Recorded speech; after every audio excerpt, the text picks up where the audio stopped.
In this video, I'm going to show you how to make all of your videos private on TikTok at once, so you don't have to open each video and just change the privacy setting for every video like I do now.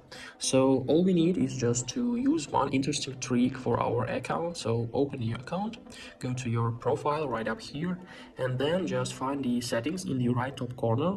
Click on this more button and then just click on settings and privacy right up here. So after the page was opened, just scroll down to find support and about.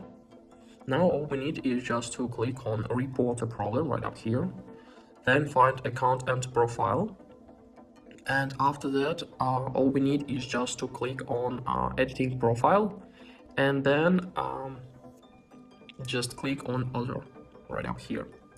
So after that we need to click on view feedback or report a problem. As you can see, there could be some others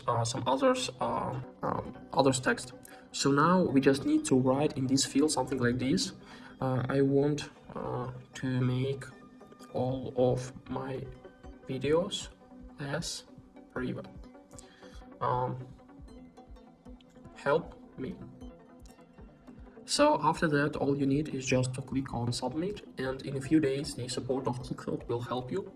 So I don't want to make all of my videos private, so I won't send it, but you can. So guys, I hope this video was useful for you. If it is, please like this video, subscribe to my channel, and write your comment. Goodbye.